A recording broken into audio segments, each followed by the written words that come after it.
For all the latest updates, subscribe to News 9.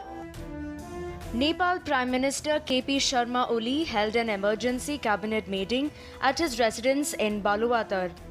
During the meeting, the government decided to discontinue without dissolving the ongoing budget session in the parliament.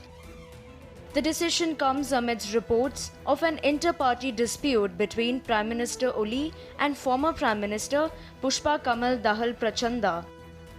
The Prachanda-led Nepal Communist Party demanded the resignation of Prime Minister Oli.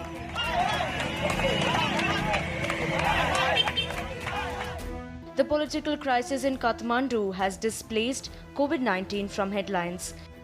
The crack between Oli and Nepal Communist Party is growing by the day. It is still unclear whether they have patched up their differences.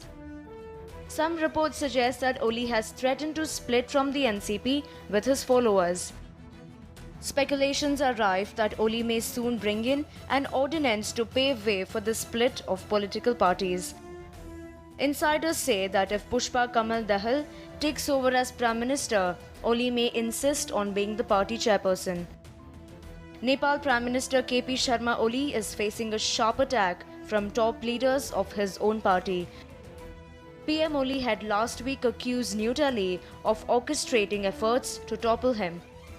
He alleged that this was being done to put the rival faction led by co-chairman Pushpa Kamal Dahal on a back foot. The activity in Delhi, a certain section of politics in Nepal, and their collaboration is meant to dislodge me for my stance on the border dispute. Nobody should think they will succeed in dislodging me. And Prachanda said at a meeting of the party standing committee last week, it was a mistake on my part to have given up on the turn-by-turn Prime Minister agreement. However, this is not the only trouble the Nepalese Prime Minister is caught up in. If a retired major of the Indian Army, Gaurav Arya, is to be believed, China has honey-trapped Oli. Arya posted a picture of China's ambassador to Nepal, Hao Yankee, and stated that Oli is controlled by her.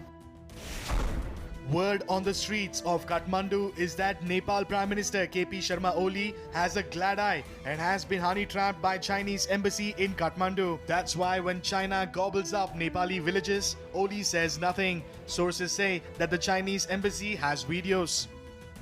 In more trouble, opposition against the citizenship law in Nepal is growing by the day.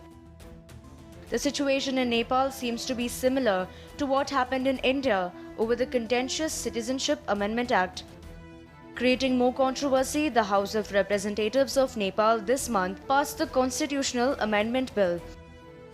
Opposition in Nepal has asserted that the new bill is aimed at targeting minority groups like the LGBTQ community, the foreign women married to Nepalese men. The bill says that any foreign woman who marries a Nepalese man would have to stay in probation for 7 years. The bill proposes that the LGBTQ community should be subjected to medical tests to receive citizenship. This has not gone down well with the minority community, and voices against the Nepalese Prime Minister has only grown.